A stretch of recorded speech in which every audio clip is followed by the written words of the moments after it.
नमस्कार, आपका स्वागत है। कलयुग के अंत के विषय में हमारे प्राचीन पुराणों में पहले ही भविष्यवाणी की हुई है।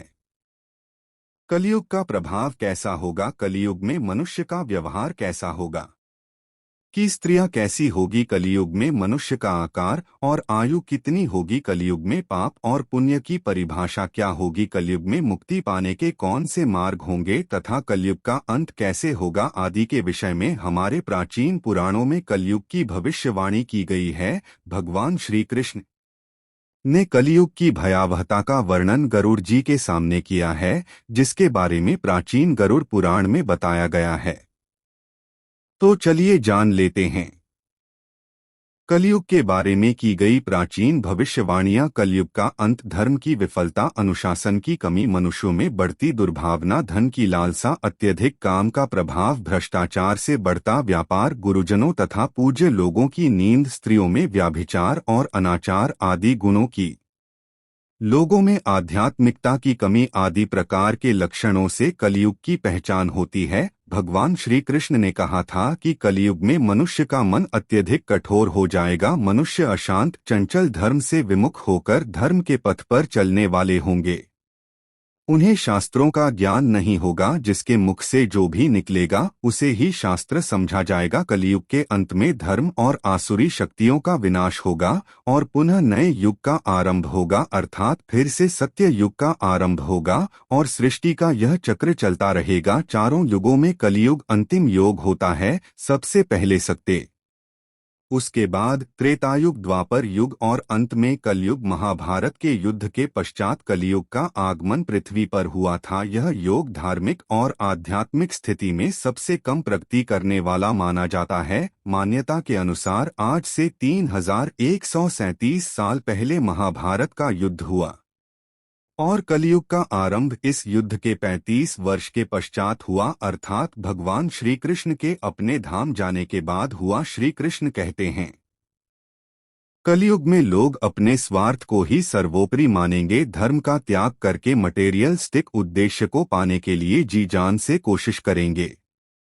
धर्म में विश्वास न होने के कारण लोग अन्यायपूर्वक आचरण करेंगे। यदि हम आज के समय में देखें तो पाप इतना बढ़ चुका है, मानव ऐसा लगता है कलयुग का अंत अब निकट आ चुका है। लेकिन कुछ विद्वानों के अनुसार यह तो बस शुरुआत है, आगे कलयुग और भी भयानक रूप लेने वाला है। कलयुग के उस भयानक रूप को देखने की क्षमता आज के मनुष्यों के अंदर नहीं है।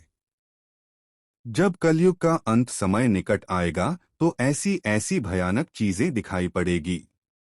मनुष्य का रूप इतना विकृत और भयानक हो जाएगा कि वह मनुष्य कर्म पिशाच ज्यादा दिखाई देंगे। तो आइए जान लेते हैं गरुड़ पुराण में कलयुग के अंत के विषय में क्या कहा गया है। गरुड़ पुराण के अनुसार एक बार गरुड़ जी ने भगवान श्री कृष्ण से पूछा, हे प्रभु, चारों युगों में कलियों को ही सबसे भयंकर और दुखकारक माना गया है।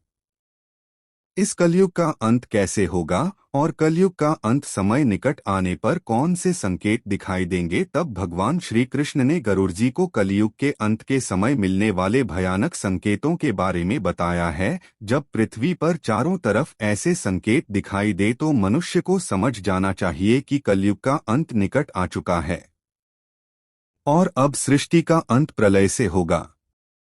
सबसे पहला संकेत भगवान श्री कृष्ण के अनुसार कलयुग का अंत समय निकट आने पर मनुष्य की आयु घटकर केवल 20 वर्ष ही शेष रह जाएगी। 12 वर्ष की आयु में ही मनुष्य के बाल पक जाएंगे। उनका शरीर अत्यंत कमजोर और सफेद रंग का होगा।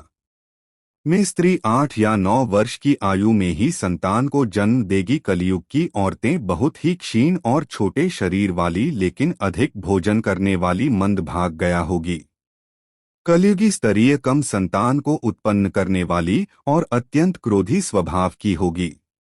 वह अपनी संतान को दूध नहीं पिला आएगी और न ही उसका पालन पोषण करेगी। दूसरा संकेत भगवान श्री कृष्ण कहते हैं, कलयुग का अंत समय निकट आने पर संसार में पतिव्रता स्त्री दिखाई नहीं पड़ेगी। एक ही स्त्री कई पुरुषों से विवाह करेगी। लोग पूजा पाठ, श्राद्ध, अंतिम संस्कार धन और विवाह आदि प्रकार के कार्य नहीं करेंगे। जल के अभाव के कारण लोग स्नान नहीं करेंगे और अशुद्ध ही रहेंगे। कलयुग के अंत में लोग केवल मांसाहार ही करेंगे और कोई भी सात्विक आहार नहीं करेगा। कलयुग में लोगों के वस्त्र तने हुए और चमकीले होंगे। तीसरी बात, श्री कृष्ण के अनुसार जब कलयुग का अंत समय निकट आएगा रिक्शा में आना बंद हो जाएंगे, सभी वृक्ष फल रहित हो जाएंगे। सृष्टि में हर तरफ केवल शमी के वृक्ष दिखाई देंगे। मनुष्य शाकाहार छोड़कर केवल मांस का भक्षण करेंगे। कलयुग का भोजन तामसिक और रोग उत्पन्न करने वाला होगा। इसी कारण से लोग जल्दी ही बूढ़े होकर मर जाएंगे।